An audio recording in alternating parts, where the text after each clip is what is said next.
그리고 이제 오늘 제가 소개하려고 하는 자유로부터의 도피. 이 책은 뭐 뒤에 나온 책입니다. 다시 이렇게 이제 리바이벌이라고 그럽니까? 고전이니까 그때 나온 책이고 뉴욕 타임스의 베스트셀러 오서라고 나와 있네요. 이거 이제 우리 번역이죠. 가장 최근에 나온 번역이에요. 뭐 이제 엘리 프롬의 한 여러 가지 얘기들 인용해서 좀 따왔는데 뭐 한두 가지 좀 소개를 드리겠습니다. 인생이란 뭐냐? 우리 인생에서 가장 중요한 과제는 너 스스로를 태어나게 하는 것이다. 네의 어떤 잠재력을 찾아서 그것을 발현시키는 것이다. 그리고 가장 중요한 것은 나의 인성이다, 품성이다. 그래서 자기 자신의 어떤 인격적 자기에 초점을 맞추다고 볼 수 있는 거죠. 뭐 돈 많이 벌고 출세하고 이런 게 아니라는 거죠. 그 다음에 이제 탐욕에 대해서 상당히 나쁜 얘기를 하고 있습니다. 탐욕하고 실제로 욕심이라든지 우리의 욕망이 이렇게 구별되지는 않아요. 어느 선을 넘으면 탐욕인지가 참 애매하죠. 그건 어느 누구나 다 탐욕은 좋지 않게 봅니다. 풍요로움이란 뭐냐, 뭐 사랑이란 뭐냐. 사랑은 하나의 기술이다. 따라서 사랑을 하려고 하면은 지식과 노력이 필요하다. 일종의 훈련의 과정으로 보는 거예요. 이때 사랑은 아주 넓은 의미의 사랑인데 보통 우리가 뭐 이성 간의 사랑 이런 거라기보다는 엘리 프롬의 사랑 개념은 상당히 독특합니다. 사랑은 인간 실존 문제에 대한 가장 건강하고 만족스러운 대답이다. 뭐 이런 얘기도 있습니다. 그래서 사랑에 대해서 이제 상당히 새로운 정의를 내리고 인간이 사랑을 제대로 해야지 인격이 풍성해질 수 있고 또 원초적 연대로부터 벗어난 불안과 고통, 애로움 이것을 벗어날 수 있다. 이렇게 얘기를 하고 있습니다. 근데 교육에 대해서도 이 책 보게 되면 이제 상당히 마지막 장에 이 얘기를 하고 있죠. 자유와 민주주의인가 이 장에서요. 우리가 생각하는 교육하고는 상당히 다른 식으로 원래 이제 인성교육, 전통적인 교육을 이렇게 생각했죠. 교육이라고 하는 것은 어린아이가 그의 잠재성을 실현하도록 돕는 것이다. 이게 교육의 정의입니다. 참 어려운 얘기죠. 이렇게 교육을 해야 되는 건지 아니면은 노동시장에서 비싼 값으로 팔려나갈 수 있는 교육을 해야 되는 건지. 사실은 두 가지 다 해야 되죠. 그래서 교육은 답이 없습니다. 표적을 전반적으로 자기 사상의 방향을 제시하는 거예요. 탈무드 영향이 많이 받았다고 그랬죠. 유대교니까. 내가 나를 위해 존재하는 것이 아니라면은 누가 나를 위해 존재할까? 내가 나만을 위해 존재한다면 도대체 나는 무엇일까? 지금 아니 언제일까? 그래서 질문을 던지는 거예요. 너는 뭐냐? 한번 생각을 해봐라. 너는 누구를 위해서 존재하느냐? 상당히 이제 의문으로 되어 있는 거죠.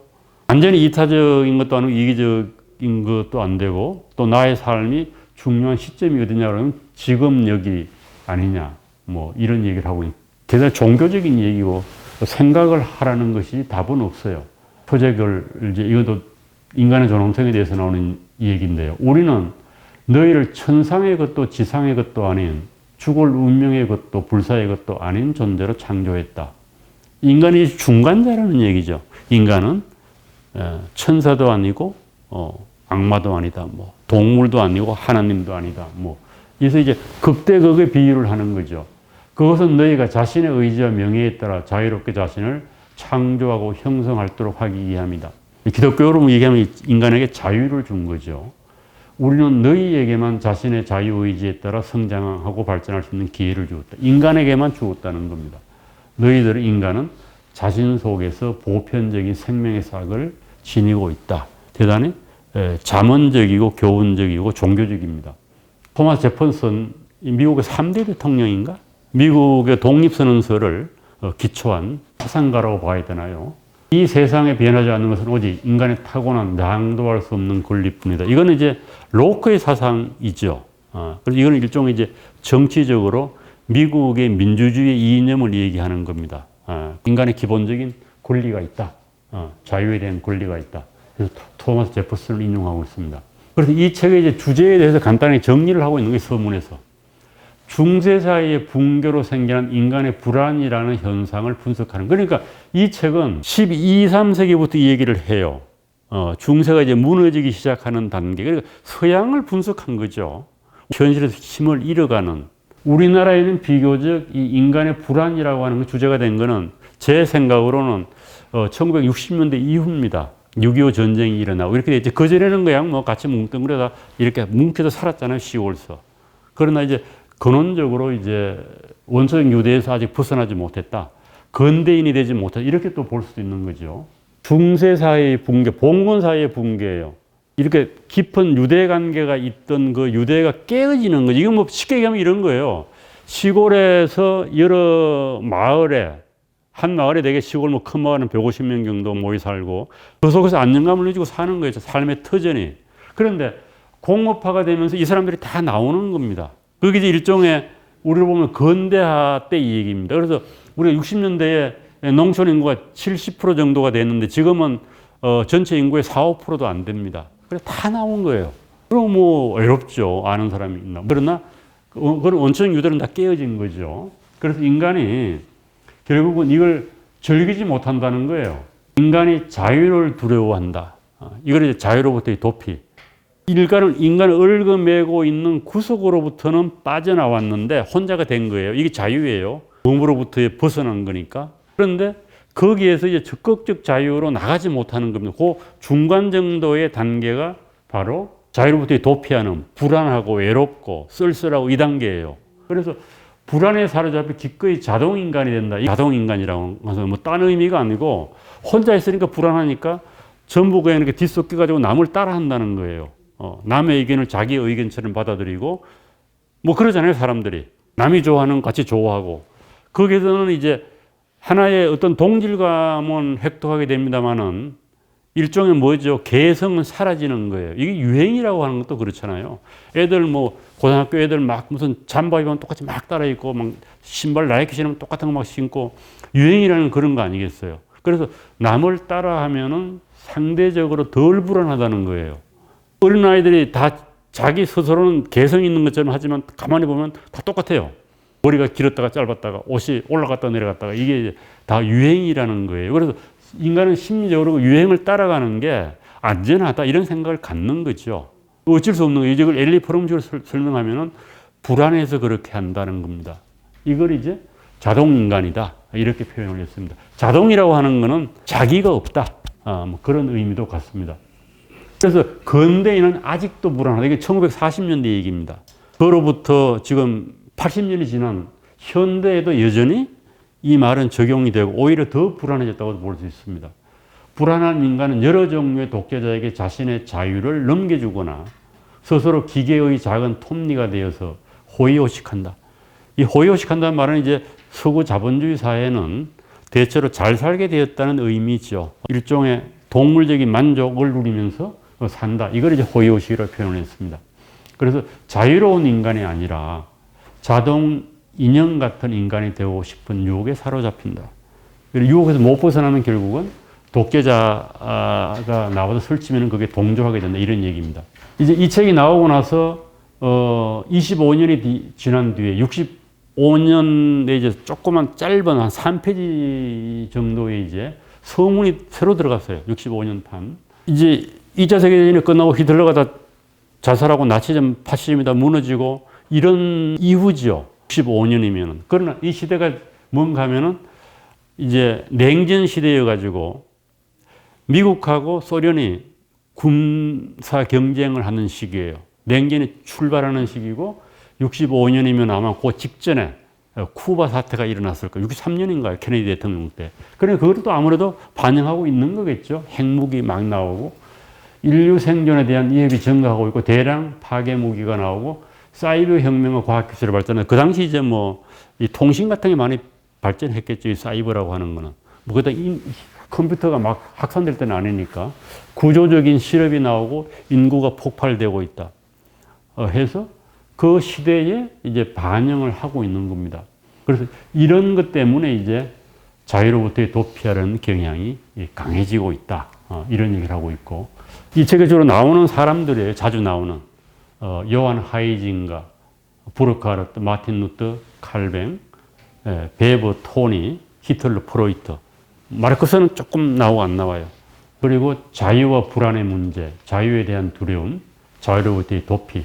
이 책의 주제입니다. 그리고 원초적 유대에서 벗어나서 소극적 자유를 얻었는데 그 상태는 불안하고 애롭고 두렵다 이거죠. 그래서 거기서 적극적 자유로 나가야 되는데 못 나가고 자유롭게 도피한다. 이게 가장 기본적인 리듬이에요, 이 책에. 양자택일이라는 얘기를 해요. 자유로부터 도피를 할 거냐 아니면은 참다운 자유로 나아갈 것이냐. 이게 양자택일이다. 어떤 선택을 할 것이냐. 이 얘기 양자택일. 이게 이 책에 아주 자주 나오는 얘기입니다. 고독과 불안. 계속 이제 이 얘기하는 설명을 하는 겁니다. 근본적으로 고독해지고 불안해진다. 실존적이라는 거죠.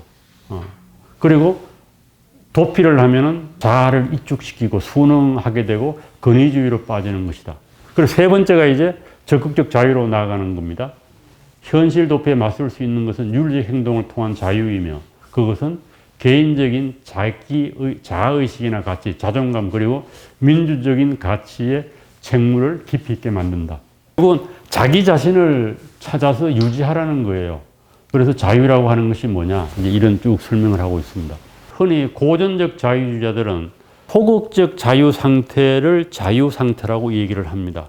무엇으로부터 벗어나는 것. 그러니까 개인에 대해서 국가가 간섭하지 마라. 그거로 끝이에요. 그리고 나머지는 어떻게 한다? 개인이 알아서 한다는 거예요. 그런데 이제 한 걸음 더 나가서 하는 사람들은 적극적 자유를 얘기해요. 이래 되면 이제 소극적 자유에서 현대 정치적으로 해석을 하게 되면 적극적 자유로 나아가게 되면 국가 역할이 점점 더 커지게 됩니다. 그래서 고전적 자유주의자들은 적극적 자유로 나아가서는 안 된다는 거예요. 그건 개인의 영역이지 국가가 거기에 개입을 하지 마라. 이사회 벌린이 그런 얘기를 한 거죠. 그래서 이사회 벌린은 고전적 자유주의를 옹호했으니까 소극적 자유에서 멈춰라 이 얘기입니다. 그렇지 않으면 복지국가니 뭐니 해가지고 국가의 역할이 커지기 때문에 안 된다고 그러는데 이제 엘리 프롬은 그렇게 보지 않는 거죠. 삶의 목적을 자주적으로 충족시키기 위해 행동하는 능력이다. 이게 이제 자유예요. 나치의 전체주의, 이거는 이제 개인의 자유를 좀먹는 것이다. 그리고 비록 나치가 아니더라도 현대 민주주의 사회에서도 권력을 가진 자들의 지시에 순응함으로써 소극적, 적극적 자유 모두가 저당 잡힐 수가 있다. 그래서 민주주의가 제대로 되려고 하면은 사람들이 어떻게 해야 된다? 적극적 자유로 나아가야 된다는 겁니다. 자유를 위한 싸움은 전체주의 국가에 대항하는 것뿐 아니라 우리 자신과 우리의 제도들과의 싸움일 수도 있다. 이거는 이분이 이제 미국에 있을 때 아니에요. 그러니까 여기서 우리라고 하는 거는 미국입니다. 미국. 자유민주주의 제도예요. 자유민주주의 제도 대단히 취약하다는 거죠. 기본 전제로 들어가서 엘리 프롬은 인간에게는 어떤 불변적인 본능적 요소가 있다는 생리적인 욕구 충족 이거는 뭐 모든 생명체가 다 가지고 있는 거죠. 먹고 사는 거죠. 식물도 이걸 해야 되고 동물도 해야 되고 인간도 해야 되고 해서 이거의 기본적인 그 틀은 자기를 유지하고 종족을 보존하는 거예요. 이거 모든 생명체가 다 하는 겁니다. 시키지 않아도 해야 돼요. 그 다음에 이제 고립과 정신적 고독을 피해야 돼. 이건 인간에게 정신을 가지고 있으니까 그런 거죠. 이거 피해야 되죠. 고립되고 정신적 고독을 느끼면은 항폐해지고 인간이 인간다우지 않는다는 겁니다. 그래서 지방에 처박혀 있는 아이는 문제지만은 맨날 쌈박질하고 돌아다니는 그런 아이는 문제가 아니라는 거예요. 친구가 많으니까. 그 다음에 소속감과 유대감이 필요하다. 그리고 이제 특유한 생산과 분배 체계 정해. 이거 이제 인간이 할 수밖에 없는 거죠. 인간이 태어나게 되면 이미 그 사회는 어떤 정치 체제, 경제 체제가 존재하는 거예요. 현대로 보게 되면 우리나라 같은 건 자유시장하고 민주주의가 되고 북한 같으면은 전체주의 독재 체제가 되겠죠.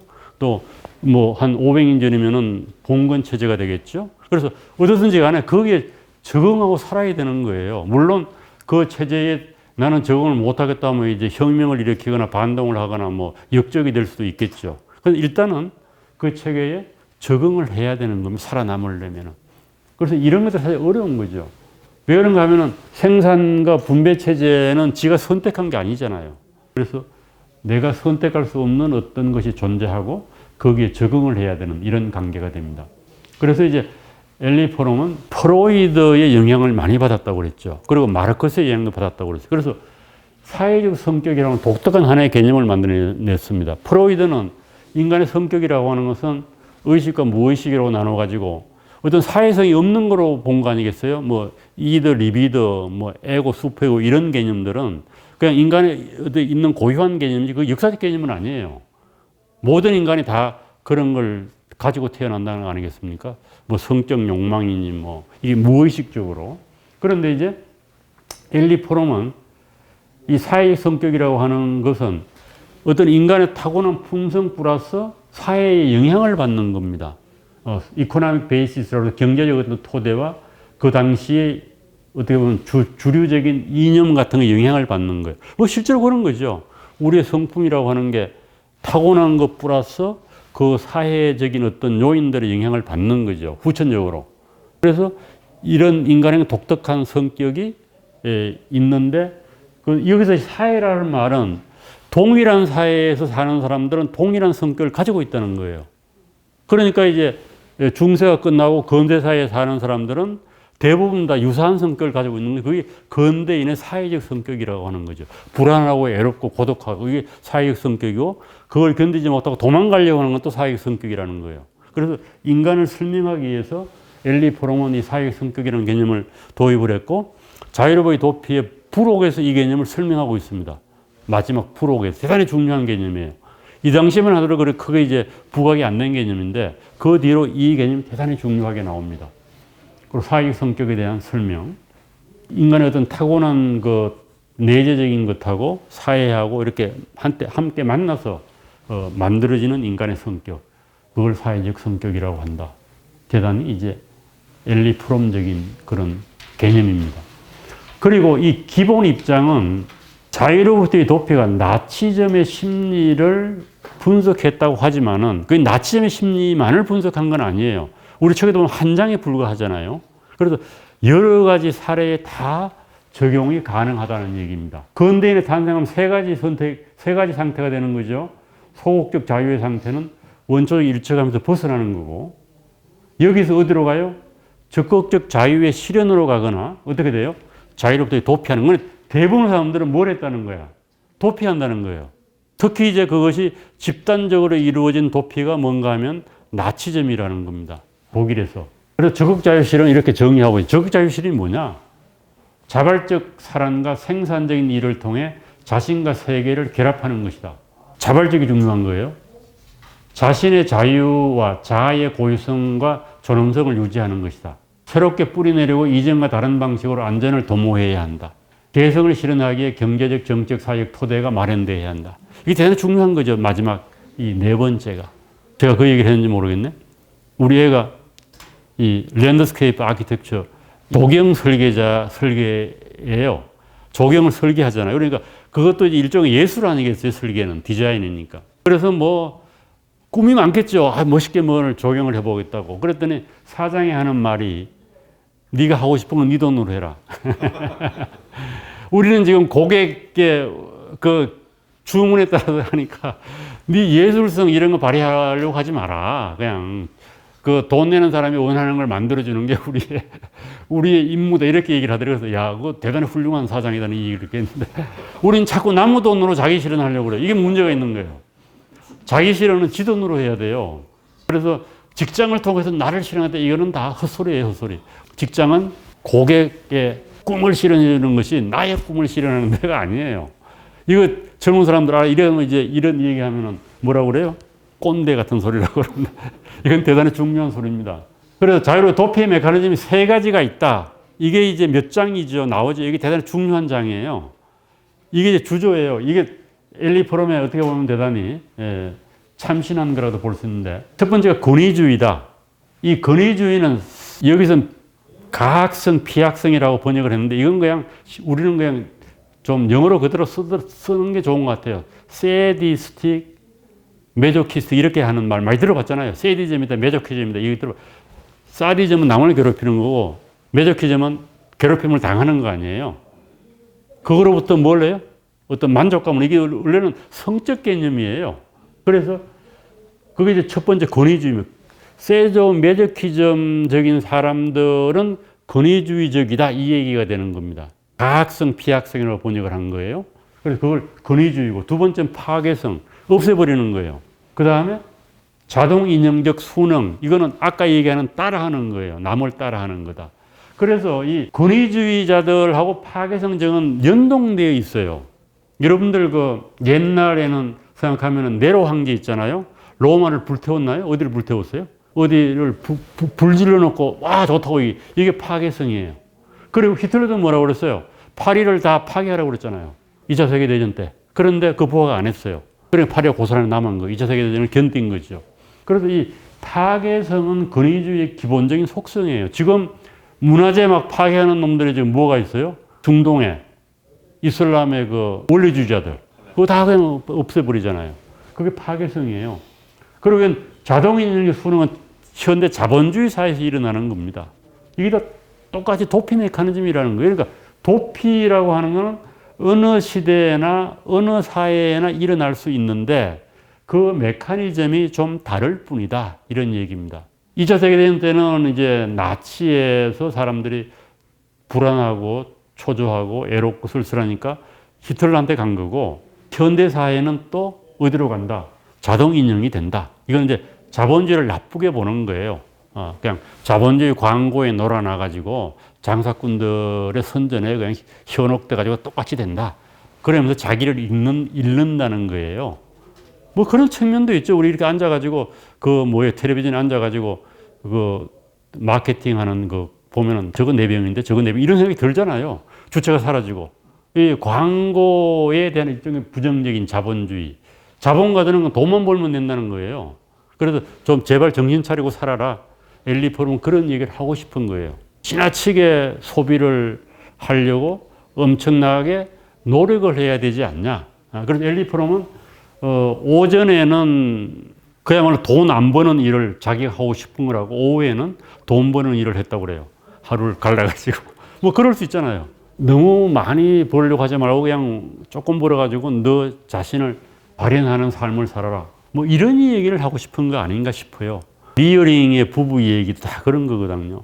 땅 있는 사람들 불쌍하다 그렇게 얘기를 하는 거예요. 땅에서 뭘 생산하려고 하루 종일 일을 하는데 자기들은 그냥 하루에 서너 시간 일하고 겨우 먹을 거 마련해가지고 그냥 나머지 시간은 책 읽고 이 얘기하고 자연을 즐기고 이런 걸 하는데 현대인들은 왜 그러는지 모르겠다.